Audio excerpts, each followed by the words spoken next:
Kadusenge turagushimye data wa twese uburinzi bwawe butangaje bwabanye natwe dufite amahirwe yo gukomeza guhumeka ubihere gucyubahiro ngaho tubane amasaha asigaye y'umunsi ashyira gusoza ku isabato tubane muri byose mu mutima no mu mubiri tubyambaje mu izina rya Yesu izina ryo barivuze reka tuganirire hamwe gusa ijambo ritubwira ngo kuba umurinzi wizewe w'impagarike yawe nkuko bamwe babizi ni ngombwa ko byanze bikunze ibikiza umubiri n'umutima bijyanirana kugira ngo nibura umunsi umwe igihe tuzaba tugiye mu ijuru ikizagenda gicunguwe cyane imbere n'inyuma n'umubiri ariko umuntu azaba yarawurindishije umwuka ku isi niyo mpamvu nitugera abantu batangiye kuzamuka aravuze ngo uyu mubiri wambaye gupfa uzambikwa kudapfa n'uyu mubiri ubora wambikwa kutabora ubwo burya ikibangamiye umuntu ku isi ni umubiri upfa kandi n'umubiri ubora rero tugomba kuzirikana neza ko byanze bikunze tugomba kuba turi abarinzi bizewe b'uyu mubiri turamuka tugeze mu ijuru umuntu agiye kumurika iby'Imana yamubikije n'impagarike nayo azayimurika ni Abatesalonike ba mbere 5:23 hatwereka neza ko Yesu azita kuri uyu mubiri kandi ko umuntu yawufashe bizahabwa agaciro imbere ye ibyo turabisoma mu Batesalonike ba mbere 5:23 haranditse agira ati Imana y'amahoro ibeze rwose ku bazi gusoma ngaho niba mwabumbuye Bibiliya zanyu murabona ahantu kitwa double point bakubwiye ko biri inyuma bifatanye n'ibyambere niyo double point iyo usomye akantu ngo bakabona bashyizeho utudomo tubiri tugerekeranye tudakurikiranye ngo tubijyo bita pointier ahubwo ngo Imana y'amahoro ibeze rwose noneho aha harango kandi mwebwe ubwanyu icyo ni kimwe mwebwe ubwanyu nicyo bita individuality ni personality ni imiterere yawe y'imbere wowe ubwawe handi abandi batareba mu ntekerezo mu migambi mu igenamigambi ryawo mu gupanga mu myanzuro mu bushake niho abantu batakubona uharavuze ngo wowe ubwawe kabiri n'umwuka wanyu umwuka uvuzwe hariya ni ikindi n'ubugingo ayo ni amaraso n'umubiri n'uyu w'inyuma tureba noneho byose birarindwe bitazabaho umugayo ubwo umwami wacu Yesu Kristo azaza buri umwami wacu azaza tuzamurika byose hariho bazahagera bafite umugayo abariye nabi ntibarya imboga nyinshi cyane bakagira icyo bita scorbi bagatangira gukuka amenyo imyaka yabo itaragera bazabibazwa ubwo yarangiza umuntu ufite igifu babazeho bitewe no kuryagura azakibazwa wanyoye wariye umunyu mwinshi cyane impyiko zikaziba ubwo azabibazwa bigaragara neza ko igisonga cya mbere gikiranuka ni ukurinda impagarike yacyo hatazagira uwifata nk'ibyoroshye ngo none igihe bari kubivuga wibwire ko byoroshye gusa ngo ubwo ese ni mu mwuka gusa oya umuntu azamurika n'iby'Imana yamubikije kandi mu by'umuntu yabikijwe n'umubiri we nawo urimo nicyo gituma muri Zaburi 103 umurongo wa mbere avuga ngo umutima wanjye himbaza Uwiteka namwe ibindimo byose mwe muhimbaza izina rye ubwo bigaragara neza ko n'impagarike yawe nayo irashinganywe n'ingingo ziri imbere niyo mpamvu wenda ntagiye njya muri twinshi cyane muri kino gitabo cyitwa ubutumwa bwatoranije umuzingo wacyo wa mbere haranditse au sujet de ce que chacun peut faire pour soi-même une chose demande un examen attentif ku birebana n'icyo buri wese asabwa kwikorera ngiki kintu gikomeye cyo gusuzumwa byitondewe kugutekereza neza ugatinda ku cyo umuntu wese agomba kwikorera uruhare rw'undi muntu niruke cyane kuruta ubwo wifiteho undi muntu yaguha amafaranga undi muntu agukunda yaguha imyenda undi muntu yagusekera ariko undi muntu ntabwo yashinga impagarike yawe ngo azayitunganye niba hari ikintu cyo kwikurikirana ukizirikana neza umugabo ntabishinga umugore umugore ntabishinga umugabo umwana ntabishinga ababyeyi ni icyo kwiyitaho ubwawe usabwa kwizirikana cyane impamvu je dois apprendre à me connaître moi-même. Ngomba kwiga kwisobanukirwa ngewe ubwanjye nkimenya. Iyo ni inshingano ikomeye. Je dois toujours mieux savoir prendre soin de cet édifice, le corps que Dieu m'a donné. Ngomba ni inshingano, ni devoir. Ngomba kwita cyane kumenya akwita kuri iyi nyubako ari wo mubiri wanjye Imana yampaye. Ni itegeko kuko ahurije ngo je dois, ubwo ni devoir, ni obligation, ni itegeko kuba bizi kuko ni itegeko ry'Imana. Nubwo ibyo bita bakakubwira ngo ni obligation, ariko aba ari commandement. Iyo bakubwiye ngo uzabigira utya, niyo mpamvu bakubwiye ngo ngomba kwiga uko nimenya njyewe ubwanjye. Ngomba gukora ibishoboka byose nkita kuri iyi nyubako ari wo mubiri Imana yampaye, afin de conserver dans les meilleures conditions possibles. Nta kindi ngamije kiretse kugira ngo uyu mubiri umererwe neza nkoresheje uko nshoboye. Ubwo bivuze neza ngo hari naho udashoboye. Burya hari abantu bari mu buzima ariko batashobora kuragira 100% bitewe n'ubukene, bitewe no gutura habi, bitewe no kubana n'abanyangeso mbi. Ibyo byose haravuze ngo iri ni itegeko ngomba gukoresha. Nicyo ni mu ngingo ivuga ngo de remede simple et sûr, ni imiti yoroheje kandi nyayo igomba gukoreshwa. Aka kantu mukiteho cyane kuko mfite impamvu yatumye nshaka ko tukamenya. Niyo mpamvu bavuze ngo ati icyo umuntu wese asabwa kwikorera ubwe wenyine ku giti cye nicyo kintu cyo gusuzumanwa ubwitonzi. Ngomba kwiga uko nimenya ubwanjye kandi ngomba gukora ibishoboka byose ngo nite kuri iyi nyubako ari wo mubiri Imana yampaye, nkawurinda uko bishoboka kose. Je dois manger ce qui me fera plus de bien. Nzarya ibigomba kungwa neza. Ngomba kurya ibingwa neza. Nkarya ngasinzira, nkarya nkituma, nkarya nkaruhuka, nkarya nkagira amahoro. Ngomba kujya niga kurya uko narya maze yarangiza nkarya ibingwa neza. Auprès de vie physique, je dois m'habiller de manière à favoriser la circulation du sang. Ngomba kurya ibigwa neza impagarike yanjye kandi nkanambara ibituma amaraso muri nge atembera neza. Murukumva ko ubwo umuntu afite amategeko amugenga. Burya ngo nicyo gituma Paulo ari kwandikira abakorinto avuga ngo ntabwo muri abanyu ngo mwigenge. Iyi mpagarike yawe ni Imana yayiguhaye, izayikubaza. Rangara ariko uzabibazwa, yonone ariko uzabibazwa, anga gukurikirana ibiyireba ariko uzabibazwa. Menya neza ko utari uwawe ngo wigenge. Niyo mpamvu dusabwa kubyiga neza. Nzaryirwa neza umubiri wanjye impagarike, nzarimbara ibituma amaraso yanjye atembera neza.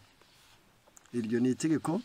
Je ne dois pas me priver d'exercice et d'aile. Nzirinda kwibuza imyitozo ndetse n'umwuka. Ndetse ubwo nukuvuga ngo ibi bita exercice atari sport. Ni ibintu bakubwiye ngo nibura ngo il faut deux médecins, la jambe gauche et la jambe droite. Ugomba kuba ufite abaganga babiri. Umuganga wawe wa mbere ni ukuguru kw'ibumoso, n'ukw'iburyo ni abaganga babiri. Ngo buri munsi ugomba gutembera une marche d'une heure de 30 minutes à une heure. Nibura ukagenda hagati y'iminota 30 kugeza ku isaha, ariko umutima ugatera neza, ibihaha bikaguka, imitsi ikarambuka, amagufa agashyuha, amara akarambuka, impyiko zikiyungurura, mbese ugakira guhora wicaye kuko iyo uko wicaye uba wicaye ku ngingo zawe. Niyo mpamvu byanze bikunze hariho no gutembera. Avuga ngo nzirinda ikintu cyose cyatuma ntakira ko ari imyitozo ngo mpumeke umwuka mwiza. Je dois m'exposer autant que possible à la lumière du soleil. Uko nabibona kose nzajya nota izuba. Aya magambo ndi kuyasoma mu gitabo cyitwa ubutumwa bwatoranijwe, umuzingo wacyo wa 2, page 340 na 341.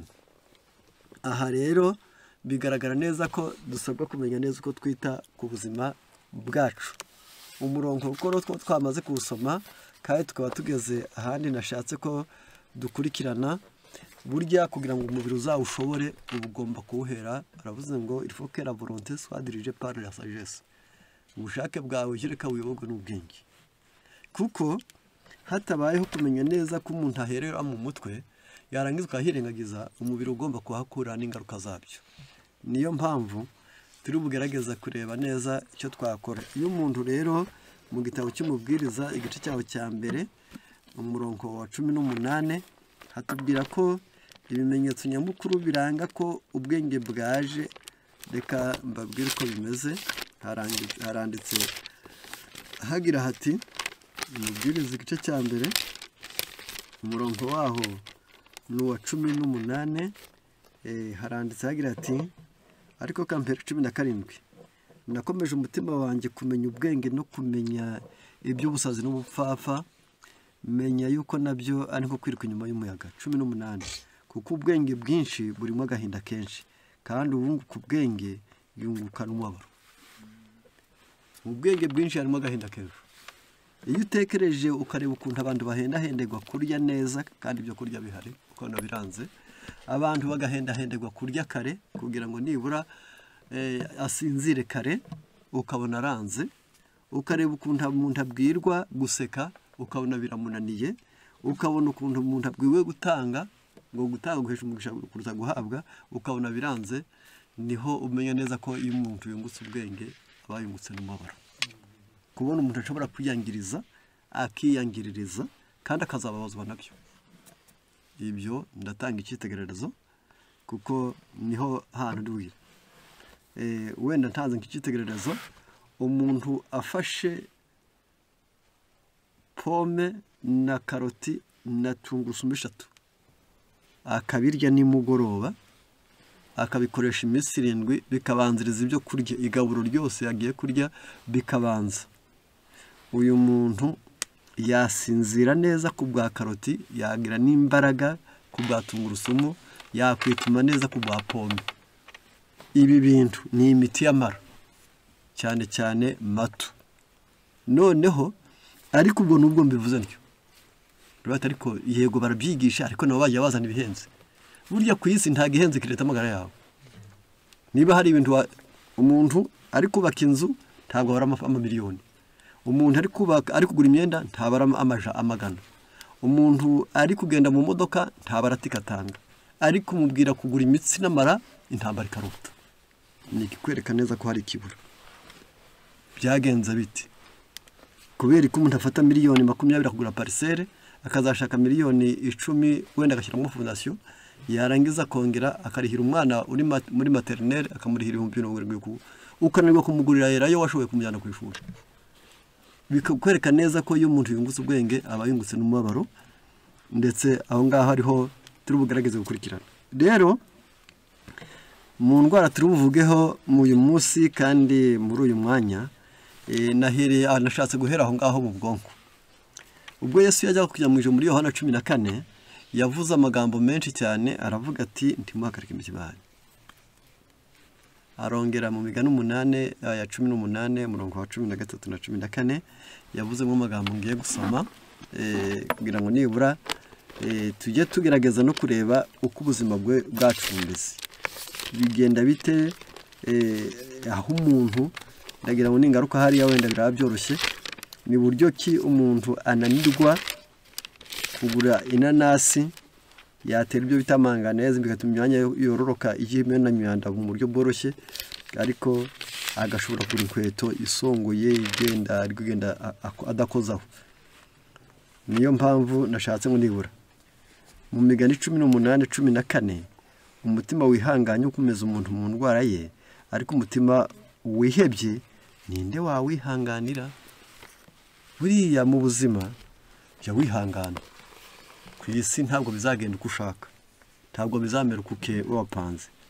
Hariho plan nyinshi zizapfuba kandi zigapfa, hari n'izo zizahembuka zikagenda burundu, hari n'izo uzakora wazipanze neza zikazarinda ukagira ngo nta bwenge bashyizemo zigapfuba. Noneho kubw'ibyo ujye wihangana.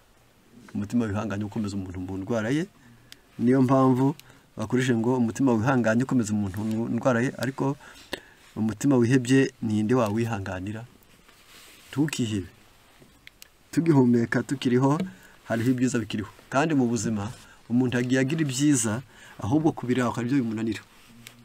Ushobora kuvuga utari ku uyu mwana arananiye, sibyo? Ameze ati uyu mwana uri kureba ataha bwije, yego, ariko ataha bwije atasinze, agataha bwije atarwana, agataha bwije batamukurikije mu yavuye kwiba. Yawishimira icyo, nacyo ni ikintu cy'ingenzi. Nibyo noneho kubwibyo kavuga tukari ko biri kose abaturanye nabo ni ikibazo, yego, ariko bitandukanye no gutura wenyine. Bashinga za poto bagashira amatara, nawe ukayota urw'umunzi rugenda bwije, bagakurura amazi nawe ukavoma hafi yawe, yarangiza bagashinga iduka ukagura iwabo. Uko biri kose wije ukabiriza ibintu, ujye utuza mu mutima, yarangiza tukihebe. Niyo mpamvu rero mu byo dukurikirana neza twashatse kureba ngo nibura turebe indwara iri ku isi, turebe icyo turi bugwana cyo tweye kudufata. Ni indwara yitwa ubwihebe. Ubwihebe ishamikiye ku cyo bita depression. Yarangiza umuntu bamaze kwikorera umutwaro, yarangiza akakurira byinshi, yarangiza byose bikamunanira. Mbese ni kwa kundi ngo isuri isambira byose igasohoza biki. Niyo mpamvu turi bugaragaze gukurikirana. La dépression est un fléau moderne dans le cadre de la santé mentale. Ubwihebe ni kimwe mu byorezo bigezweho ku birebana n'amagara mazima yo mu ntekerezo. Ni icyorezo, ni fléau. Nta nubwo ari epidemi, ntabwo ari ni icyago, ntabwo ari icyorezo. Urabyumva neza? Mu Gifaransa batandukanya fléau n'ibyo bita epidemi. Noneho iyi ubwihebe ni icyorezo, ni igihano, ni icyago, ariko kiri moderne. Mbese ni nkaho bakubwiye bati n'umwana muto cyane ari kubyutswa kare ntashobora agamije nta nicyo ashaka, yishakira ababyeyi no kuba muhira, ariko akabyutswa gifite ibitotsi. Ninjoro bakamutaramisha kuri televiziyo, yarangiza ukaba mu iduka yo gushaka amafaranga, niko abakiriya bakaza bwije. Yarangiza kubw'ibyo ubwihebe ni icyorezo kimereye abantu nabi, kikaba indwara yo mu bwongo. C'est le mal qui figure à la tête des consultations psychiatriques et de psychologie clinique. Ni indwara, ni ikibi cyamaze kiri mu mitwe y'abasuzuma indwara zo mu bwenge n'izo mu mutwe. Abaganga benshi asigaye kureba yabona kuri yasoye rwayirunguye, ufite amahoro mu rugo? Ati ngo dati nta kibazo. Cyane ati nta kibazo, ati nubwo umugabo yatahabwisha sawa.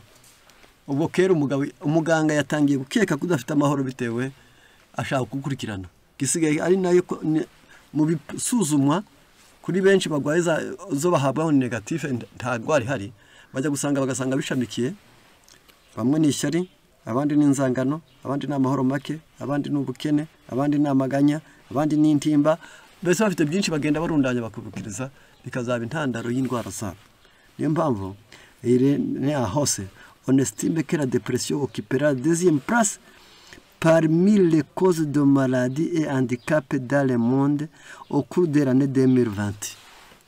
Urumva kubwo uyu wanditse igitabo we aranditse aravuga ati ubu bwihebe buzazamuka cyane ku buryo bizwi ko indwara y'ubwihebe izabindwa indwara ya kabiri mu ndwara zikomeye zizaba intandaro y'uburwayi bwinshi n'ubumuga.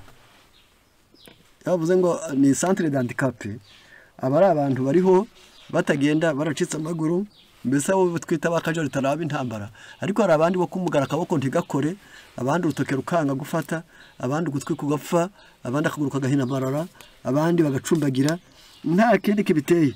Baravuze ngo izaba indwara ya kabiri muri 2020. Mwibuke ko ubwo tuharengeje imyaka, dutanga umwaka wa gatanu nyuma yaho igihe cyari cyagenwe. Ukuvuga ngo turebwe turi ubu twamaze kwinjira, uyu we yabivugaga biri imbere, twebwe tubirimo. Niyo mpamvu uri kumva ngo umuntu aragiye ari kwigisha, babirangije ngo avuye kwigisha ngo nabaye paralyse. Undi wajya kumva ngo yari muganga, ngo none ngo yari kwivugisha. Undi kumva ngo yari umucamanza, ngo none ubwenge buragiye, ngo ari kwibagirwa ibyo yarasanzwe avuga. Yarangiza bityo nta kindi kibiteye, nuko igihe cyageze cyo kurwara izo ndwara z'ubwihebe. Kayifati immédiatement après les maladies cardiovasculaires izaba ari indwara muri yabivuga ari muri 2004, aravuga ati indwara ya mbere izaba ihari azaba ari indwara z'umutima, indwara ya kabiri izaba ubwihebe, avec la variation correspondante de la dépression affecte les enfants, les jeunes adultes et personnes âgées, les hommes et les femmes, les membres de classe inférieure, moyenne et élevée, et les régions riches et pauvres. Hakurikiye ubugenzuzi basanga iyi ndwara y'ubwihebe izafata abana, izafata abasore, izafata abakuze, izafata abashaje, ifate abagabo n'abagore, ifate rubanda rugayitse rwo hasi ndetse n'abihanganye n'abakire, izagera mu birere bikize no mu birere bikennye. Ni indwara itazakumirwa, izaba ikomeye, iyo bita depression. L'OMS estime qu'il y a plus de 100 millions de personnes dépressives dans le monde. Uyu ari kwandika kino gitabo akoresheje ubushakashatsi bwari buriho, yasanze ko umuryango mpuzamahanga w'ubuzima ku isi, iyo bita OMS, noneho yari iri kubarura abantu miliyoni 100 z'abantu bihebye mu isi yose barwaye izo ndwara. Turaza kureba ngo mbese bigenda bite. Éprouver une forte contrariété ou une grande préoccupation ou se sentir stressé par l'excès de travail n'implique pas nécessairement la dépression.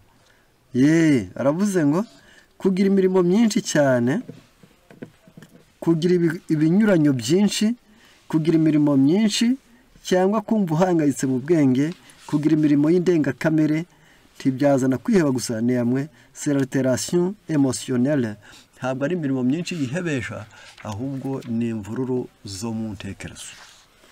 Iyo mu mutwe harimo imvururu, ugakorana n'uwibwira ko ari bukwibe, ukabana n'uwibwira ko akwanga, ukabana n'uzi ko gusuzugura, ugashaka kubika uzi kuri kumwe n'utakeneye ko wunguka, ibyo nibyo b'intandaro y'ubwihebe.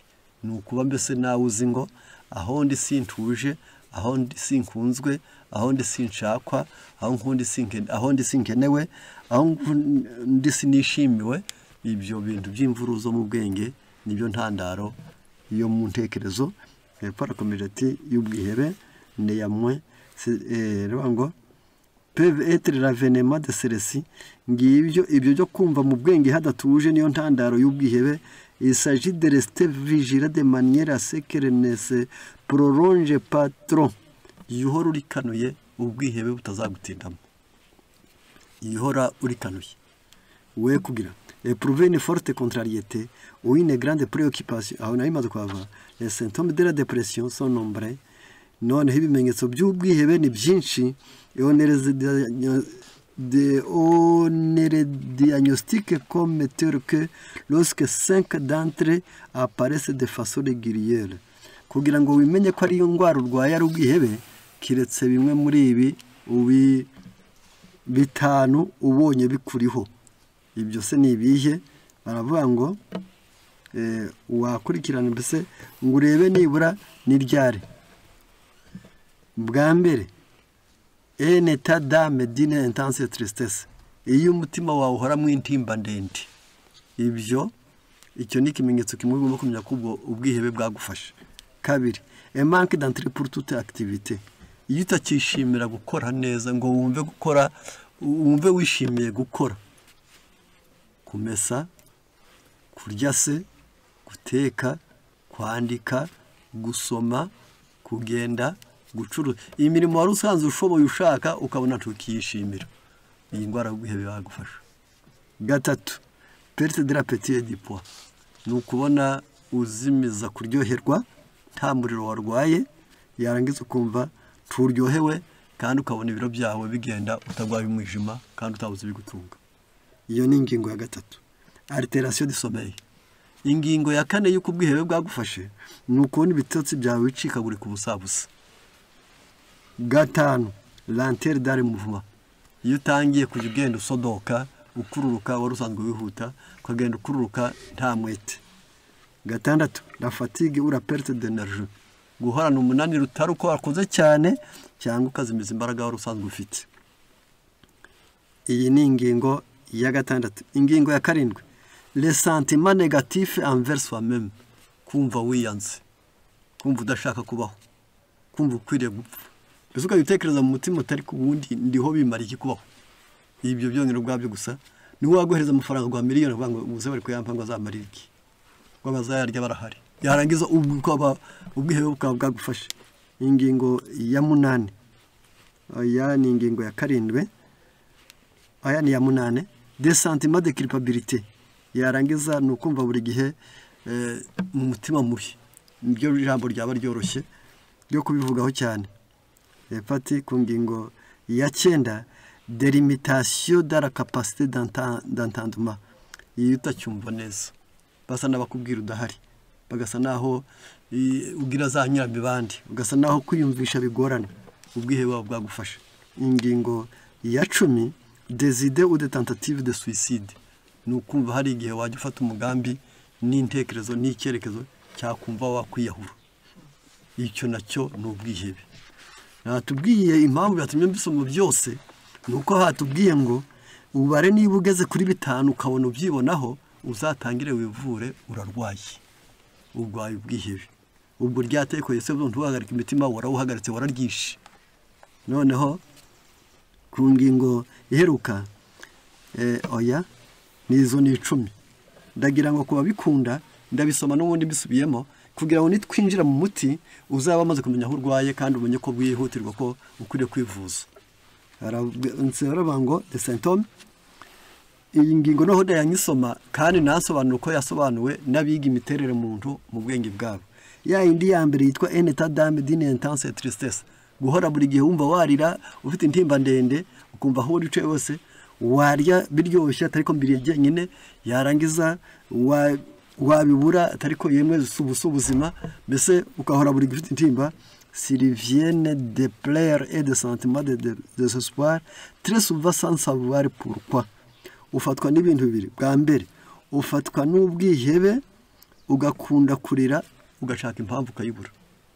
Ubwihebe no kurira bigafa kwiyadukizaho gusa ku buryo ushobora kwirirwa no mu cyumba uri kurira ariko washaka impamvu nunda kubajije ngo mbe ko amaso yatukuye ati sinzi yarangiza umuntu afite ibibazo yarangiza ubwihebe bushobora kukuriza bukagukubita bukaguhondagura ugasigara wihebye kandi warize uri mu cyumba wenyine warira nijoro cyangwa kubanywa wari uri ku isahani wari uri mu iduka yarangiza iyo ni indwara ya mbere y'ubwihebe. Un manque d'entrée pour toute l'activité kutishimira imirimo nakabo pri aucune motivation ugasigara nta kikangura nta kigutera umwete nta kigutera ubushake nta cyumva wakora ukumva kandi kose wagakorerwa. Fati même pas pour des activités ou la compagnie de personnes préférées ukazasigara utishimira umurimo nabo wakundaga ntiwongere kubakunda. Iyo ni ingingo ya 2 yuko umuntu agwaye ubwihebe. Ku ngingo ya 3 perte d'appétit et du poids nukuzimiza bya biro noneho no kutaryoherwa. Il n'y a plus aucun appétit à n'importe quelle heure du jour ugasigara nta kuryoherwa ugira ku munsi wari ku isaha yose même pas pour le plat les plus délicieux nubwo byaba ari byo kurya batetse byiza biryoshye bikuruye ntibigufate. Dans certains cas les patients éprouvent un appétit excessif ariko rimwe na rimwe ugasanga hari naho byagera ukabona umuntu ageraho agakurwa no kunanirwa kwiteka murebera nipfa icyo bita bulimi no kunanirwa kwiyobora mu kurya. Ingingo ya 4 alteration du sommeil no gucikagurika cyangwa se kuburagizwa kw'ibitotsi. L'insomnie est la plus fréquente kubura kw'ibitotsi bigabaye ingwara yamaze kuba rusange encore que severe dépression s'accompagne d'un excès de sommeil non générateur ariko hariho nabo bavugwariye ingwara ahubwo bagasinzira amasaha menshi amanywa nijoro ariko n'ubundi akajya ava mu bitotsi ataruhutse. Ibyo nabyo bikaba intandaro iyo nakari kimenyetso cy'umuntu urwaye ingwara y'ubwihebe. 5 lenteur dans le mouvement n'ugutindagira noneho marcher se déplacer y compris parler deviennent sporadique et rare yarangiza ugasanga umuntu yabuza amagambo yaganiraga yagenda akakenda kuruka yatihuta akumva ashaka kujya afite ubwabo kwaye akumva hagiye hose bari kumureba akumva yagenda yihishe akumva yagenda wenyine akumva ataseka. Iyi ndwara y'ubwihebe ibyo igatuma arwara ryo. Ku ngingo ya 6 la fatigue ou la perte d'énergie n'umunaniro no kubura imbaraga. les sentiments de faiblesse physique ni ukumva buri gihe ufite intege nke mu mpagarike. L'abattement se reflète dans le visage lui-même, wamureba no mu maso ugasanga acogoye atishimye ataguwe neza. Le manque d'hygiène personnelle devient pâte, maze yarangiza n'uwari usanzwe ari umunyesuku ukabona atangiye kwirengagiza, yasohoka adasokoje, atakwita ku myambaro yambaye, atazingura ikora, nuko yarangiza ubwo akaba acogoye, gutinya ngo barabona bate, kubona mbese ukabona nta byishimiye, ntacyo bimutwaye, uwo akaba yihebye. Iyi ni ingingo ya gatandatu. Ingingo ya karindwi, les sentiments négatifs envers soi-même, kumva wiyanze, kumva utishaka, kumva ibirenge wapi. S'il s'agisse de pensées peu estimables envers soi-même et un manque de confiance en soi. Maze umuntu umaze kugera kuri iyi ntambwe ya karindwi y'ubwihebe, ajya yumva muri we yigaye kandi akumva nta cyizere akifitiye. Ubwo bwenyine ati wateka ati kuva no kubishobora ntari bishobore. Bisa kumva ko abandi bakora ibyiza we akabishobora ariko yabikora bikamunanira. Iyo utakikenera ko muri we havuka mu mbizi mwiza ngo nawe wibwire ko wabishobora, ubwo iyi ndwara bwihebe bayagufasha. Ingingo ya 8, des sentiments de culpabilité, s'il de la culpabilité pour des choses sans importance et également une sensation d'échec. Umuntu akaba ashobora gusigara yiciraho iteka yakwibona kandi ukadashyitse. Navuga nti wenda afite ikaramu igura 100 ariko ari kumva yakwiba busho yayo yundi, akumva mbese ijambo ryo gusonzera kundi rikaza, yarangiza umutima unyuzwe n'utwo afite bikanga, akumva buri bagufi agakaye kawe yakura mu rupapuro akarujyana, ikaramu yayihisha mu bitabo, agatabo kawe yagakurura, umugabo yakwiba umugore, umugore yakwiba umugabo we, igiceri cye kukigarurira abandi bigoranye, aho gatima kubwihebe kagambirira no kwiba kakaba gashobora kubyara ikibazo hepati, ndetse no kumva buri gihe uzumva ko byanze bikunze uzatsindwa ibyo urimo byose, aho kuzagira insinzi bikakugora. Noneho ku ngingo ya 9, delimitation de la capacité d'entendement, yarangiza kumva neza bikanga, la pensée devient brûlante et l'attention ainsi que la concentration diminue. Iyi ngingo ya 9 y'umuntu wihebye ni uko intekerezo zitangira gutindagira, amakenga akaba make, gukurikirana yiga bikagabanuka. Wumve kubwo uyu muntu abageze ahantu hakomeye cyane. Impamvu Yesu yavuze ngo ntimuhagarike imitima yanyu, kwari kugira nk'uko abantu bagira amahoro, arakoresha imiri jambo rivuze ngo uyu muntu aragira ngo intekerezo les pensées deviennent brûlantes, yarangiza agatekereza bike cyane, tiyibuke ko ari umunsi wo gusenga, tiyibuke ko abashyitsi ari benshi, tiyibuke yuko bari burari mu cyumba kidakubuye, tiyibuke yuko amasaha atogeje, mbese intekerezo zikaba ngufi cyane zigatindagira fati et l'attention ainsi n'amakenga akaba make cyane, yarangiza umuntu ntatinye baravuga ngo iki buri mumbona arya ko mvuze ibi, ko biberiki wambona aha wambona muri ibi wanyumva nibi, yarangiza bikagenda bigabanuka. Yarangiza hepfo akomeje ati ainsi que la concentration diminue, uko yarasanzwe akurikirana ibintu nabyo bikagabanuka. Ugasanga barigishaga kumva bakavuga kwizera ukabona ariko bigasigara gutumbira gusa ariko ntabyo bibishije. Iyo ni ingaruka y'ubwihebe. Ingingo ya 10, des idées ou des tentatives de suicide, ni imigambi no kugerageza kwiyahura. Les dépressifs pensent à la mort comme une échappatoire. Umuntu wihebye ayakunda gutekereza ko aramutse apfuye yaba hari ibyo arokotse, bati ntacyo bimaze kubaho. Yarangiza ifati il peut arriver à replanifier les tenter et c'est jusqu'à vraiment se suicider. Arega yagenda ubwo wenyine maze akaba ashobora gushyiraho gahunda yo kwiyica, akanabigerageza. Yewe hari n'abareka za tiyoda baziguze, hari abashaka imigozi bakagira, hari abubona ukabona noneho yiyahura ku bantu, ati ngize amahirwe namuvuga kankubita kanyica, yarangiza ndetse bityo byongera ubwabyo gusa, icyo cyose ari ubwihebe. Niyo mpamvu buri gihe iyo twize umurongo wose babiri kuvuga ngo ntuhagarike umutima wawe, umutima wihanganye ukomeza umuntu mu ndwara ye, umutima unezerewe niwo muti mwiza. Mujye mubanza mwicare mumenye neza ko byanze bikunze isi iragwaye. Rero kubwibyo haba hasigaye kwibaza ngo kugira ngo nibura mu gihe tugana ku ntambwe yo kumenya neza icyakorewe uyu mubiri kugira ngo utaza kwiheba uzirikanira ijambo rivuga ngo comment prévenir la dépression. None ubwo umuntu yakwikingira ate? Ni uruhe rukingo yakwitera? We nta wundi warugutera ahubwo ni wowe ubwawe. Uravuze ati suivez les règles ci-après. Gerageza gukurikiza gahunda zikurikira. Rechercher un réconfort social convenable. Shaka inshuti nziza mujya mushyikirana. Hone umuti mwiza. Aho muhura mukaririmba ujya muri korali. Aho muhura mukaganira uko bazajya mu ijuru yuganira nawe. Tukaganira abavuga ingorane zawe, tukaganira abavuga ingorane wagize, ibihombo wagize, uye aho have ibyo byaratambutse. Niba ari cyubura warakibuze, niba ari cyahombye waragihombye, gerageza gushaka inshuti nziza uyushyikirana. Uwo ni umuti wa mbere uvura kwiheba. Ku muti wa kabiri conserver une vie active. Yugerageza kwishakira imirimo yo gukora buri kanya. Tukemere guhuga nguse n'uryamye, ahubwo ibyo nibyo bizagufasha. Ku ngingo ya gatatu penser convenablement, yutekereza ibyiza kandi mu buryo bukwiriye. Ingingo ya kane considérer le passé avec sagesse. Ahashize hawe yuhasubiza amaso uticuza, ahubwo uhatekerezanye ubwenge.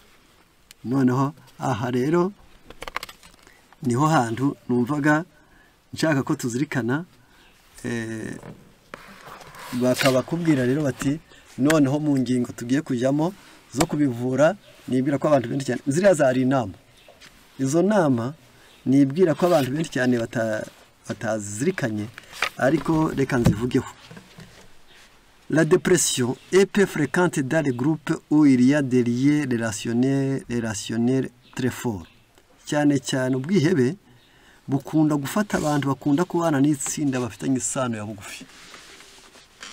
Kuvuga ngo shaka abantu cyane byanze bikunze, kuko uwo mugani atari kujya wibukana cyane yanyu yapfuye, kwibukana wa murimo wanyu kuntu wanganaga yarangiza mugasiga byeze, kujya wibuka rya wa mwana wanyu wapfuye arangije ishuri. Iyo uganira n'abantu baza amateka yawe yose nawe uza yabo mugakunda ukibanga muri iryo tsinda, bakunda kubifumbire y'ubwihebe, ntacyo bakunganiraho. Niyo mpamvu bavuga ngo inshuti uzashaka si mwene nyoko, n'inshuti uzashaka si umuturanyi wa bugufi, inshuti uzashaka si umuvandimwe, ahubwo ni ugushaka abantu bataza amateka yawe ngo be kujya bahembura bya bindi byakubabaje. Ubwo nibwo buryo bwiza. Ariko uheruka uzi ko yabwiye harya wagiye uheruka kwa muganga, yego wasanze noneho bimeze bite, tereka byarapfuye, byongeye gupfa ngwe ati kandi nahoze mbyibwira. Ubwo kuko yarasanzwe abizi arabihembera. Niyo mpamvu byanze bikunze ndetse hakaba n'abamaze kubyigaburira ku buryo udahuye nawe ngo umuganyishe wongere uzimbure, yibwira ko utamwitaho. Oya, ibintu byibukirizwa ni iby'ijuru, naho iby'ingorane, iby'ibihombo, iby'uburembe, iby'indwara, iby'abakwanga, umuntu abagiye kukwicaho kugukiza. Niyo mpamvu pour un bon équilibre mental spirituel mu cya kabiri harakubwira ngo umuntu uzi kuganyisha abaganya niwe mwanzi wabo wa mbere. Umuntu guhumuriza umuntu gukomeza ni ukenewe mu buzima. Niyo mpamvu bakoresheje iryo jambo donc primordial de rechercher une famille heureuse, de s'entourer de beaux amis, d'avoir une bonne ambiance au travail. Bizagusaba iki noneho ngo il y a bien des relations qu'il soit conjugal, niba wa undi mwaganiraga ari uwo mwashakanye, familiar, ari umuvandimwe wawe, professionnel, ari uwo muhuje akazi udamitiye cyangwa ari inshuti. Il est donc primordial de rechercher une famille heureuse. Yugerageze kwisabanya n'umuryango uhiriwe, d'entrer de beaux amis, yawemera kwizungurutsa inshuti nziza, d'avoir une bonne ambiance au travail, yukunda bakunda umurimo kandi ufatanye n'abandi mu gukora ibyiza. Yarangiza kubw'ibyo parce que ce sont des protections contre la dépression. Ibyo byose bivuzwe nibwo rukingo rw'ubwihebe. Kubana n'imiryango, niba udakunda guseka iwanyu ubana n'abaseki wabo, niba udakunda kubana imirimo yatangiye gutakara ifatanye n'abanyamwete bakunda guhugirana. Buri imirimo ivura ubwihebe. Niyo mpamvu y'urukundo ngo reka mbese reka nteke reka nogoshe reka bityo urahugirana, yarangiza satani akabura uko akongorera, akabura uko kuganiriza, akabura ibyo bita taburo noir akabura uko azishyira imbere yawe kuko asanga uhugiye mu bindi. Niyo mpamvu noneho iyi ngingo navuga ko nshaka ko buri wese yakumva, arega ndaza kugera ku muti ariko mwamaze kumva indwara. ubundi ni bibi kuvura indwara abarwayi batazi ko barwaye. Banza urebe ko urwaye ubone niho uruha agaciro umuti. Noneho kubw'ibyo conserver une vie active. Gikomeza kwirunda gerageza kurinda imibereho ikora. Il est surprenant de constater comment un état de dépression abattu peut varier rapidement lorsqu'il est occupé par une activité différente. Umuntu ucogoye ntabwo byoroshye kwibwira ko yahinduranya imirimo. Pour éviter la dépression, passer à l'action. Niwumva bwihebe ugufashe yuhera kusohoke mu cyumba wari wihebeyemo uje gukora. Ririmba biba nijoro. Andika niba ari kumanywa. Teka niba wari wicaye. Mbese gerageza guhinduranya imirimo ubwihebe uzaburaho bushinga ikirenge. Noneho kubw'ibyo niyo mpamvu nshaka ko tuzirikana iyi ngingo yatumye nshaka kutabitindaho kugira ngo nibura abantu bumviye indwara banayivure neza kuko turiho mu gihe giteye ubwoba kandi navuga ko gikomeye aho nshaka ko buri wese yagerageza kumva iyi ngingo neza. Ntabwo turiho mu gihe gikomeye kiriho gusa ahubwo mu gitabo cyitwa Santé par les boissons bakubwira ngo indwara ngiye kuvugaho ziraba ari ebyiri gusa ndaba nanzirangije. Diabete iyo ushaka guhangana nayo ushafata amashu asanzwe tase yayo, epinare nayo agatase, yarangiza shu brocoli agashami kayo kamwe, pome ugafata itunda rimwe, jus de citron ibiyiko bibiri. Ibi bintu ukabihuza ndasubiramo na amashu wakatakase neza akuzura agatase, na epinari n'agatase, brocoli n'agashami kayo murazi ko imeze nk'ururabyo, yarangiza imeze nka shufurere kubayize. Pome ni imwe, ibiyiko bibiri by'indimu ukabikatakata neza, wamara ukabisya ukanywa umutobe wabyo bivanze. Ni antidiabetique, yarangiza bikawukingira diabete niba uyirwaye, niba utayirwaye bikayivura niba uyirwaye. Antioxidant bigakingira umugese muri wowe, mineralizante imyunyungugu wari utakaje ukayibona, yarangiza ukaba ufite amahirwe yo kwivura. Ni muri iki gitabo cyatwe Santé par les boissons 186 n'187. Noneho kuri bya bindi byitwa ubwihebe, gabanuka ry'ubwonko, kwibagirwa, ndagiye kubisomaho gato cyane ndaba nshoje kugira ngo nibura buri wese agerageze kumva no gusobanukirwa. Iyo tubuze amahoro, iyo tunaniwe mu bwenge, iyo twumva ko hari ibintu bitagenda, barakubwiye ngo kugira ngo uzagire ibanga mu mutima ukeneye ibi bikurikira. Iyo ufata imineke ibiri mitoya, yarangiza ufate agatase k'inkeri, ufate ibiyiko 4 by'amata ya kokonati, ufate ibiyiko 2 by'ingano zimejeje, ufate ibiyiko 2 by'ubuki, ufate itasi imwe y'amata ya avoine. Ibi bintu bihuze ndasubiramo. Yarangiza ati imineke ni 2 mito, ni itase y'inkeri, ni ibiyiko 4 by'amata bifu y'amata ya kokonati, ni ingano ibiyiko 2 zimejeje, ni ibiyiko 2 by'ubuki, ndetse no gufata avoine itase yabyo yose y'amata yayo watogotesheje, yarangiza ukabihuriza hamwe ukanywa icyo kintu kimeze nk'igismoothie, kimeze nk'igisupu, nk'igisosi gikombe kiremereye. Ibyo bintu baba ngo bituma umuntu mu bwenge bwe abahagaze neza. Iyo bavuze ngo umuntu ahagaze neza, ibimurwanya biramunanirwa, inshingano z'akazi zishobora neza, agashobora guhangana n'ibimunezeza ntibimutere kudamarara, bimuca intege ntibimushobore, yarangiza akabaho yambaye ubutwari. Icyo nacyo kirakenewe. Noneho iyo udasinzira neza ntabwo ndi bubyiteho cyane, ahubwo ngiye mu gihe wibagirwa. Igihe ukunda kwibagirwa, uzafata igice cy'umwembe, uzafate pome imwe, uzafate ibiyiko 2 by'inzabibu zumye, uzafate tase y'amata ya kokonati, ubwo n'ibiyiko 2, ufate mante, ubu uzaba watetse mante k'icyayi, yarangiza ushyiremo aya mata ya kokonati, yarangiza ufate inzabibu na pome n'umwembe, ubisike hamwe unywe ikirahure cyuzuye. Ibi bituma umuntu tous les aliments antioxydants comme les fruits et les légumes favorisent la mémoire et les fonctions intellectuelles. Ibi bintu bivuzwa aha nibyo mu gice cy'umwembe ni pome imwe n'inzabibu zumye ibiyiko 2 n'amata kokonati uvanze na mante yarangiza ukabivanga byose hamwe ukanywa ikirahure cyuzuye kingana na mililitre 150 ni robo ni kimwe cya kane cy'ikiro. Ibi bintu bituma umuntu yibuka kandi ubwenge bwe bukabanguka. Ibyo nubwo turi guhangana na bya bindi. Iyo ubwonko bugabanuka umuntu afata pome banga bivuze ngo ubwonko buragabanuka ni igihe umuntu agenda kumva afashwe n'ikizungu reka kumutura nkiriye nabaryama bakumva uburiri bwiruka yarangiza nabagenda bakumva badahagaze neza nabasusumira ubwonko bwamaze kujegera nk'ubikoreye amazi mu kintu kituzuye. Noneho icyo gihe ufata pome 2 ugafata ikiyiko cy'umutobe w'indimu yarangiza ukabisya yarangiza umuntu akabirya yarangiza ni neuroprotectrice ibyo birinda imyakura antioxidant birinda umugese diminire cholesterol bigabanya urugimbu mu ikinure mu maraso protège le cœur birinda umutima antidiarrheique birinda impiswi anticancerogène kandi bigatuma umuntu adakunda kugwara adashobora kugwara kanseri. Une pomme par jour éloigne les médecins. Iyo muje mumenya neza ko uriye pome imwe ku munsi ababwiye muganga ngwigirayo niko kirahenda ariko igihendutse ntabwo ari ukurwara.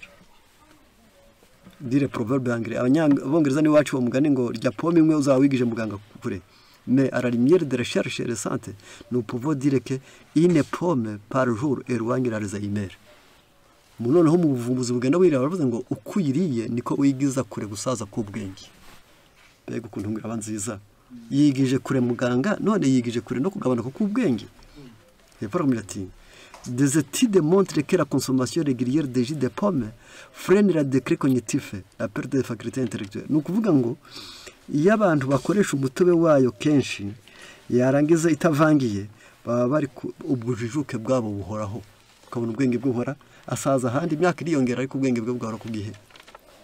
Icyo enfati associé au vieillissement cyane ko ubwo bikereza no gusaza. Depresi le jus de pomme c'est révélé un neuroprotecteur efficace qui maintient dans le cerveau le niveau d'acétylcholine et d'autres neurotransmetteurs et réduit la dégénérescence neuronale. Ibi birinda kugabanuka k'ubwenge bikarutuma imyakura idasaza cause de la maladie d'Alzheimer kuko igabanuka ry'ubwenge no gusaza kw'imyakura nibyo biterira ndwara.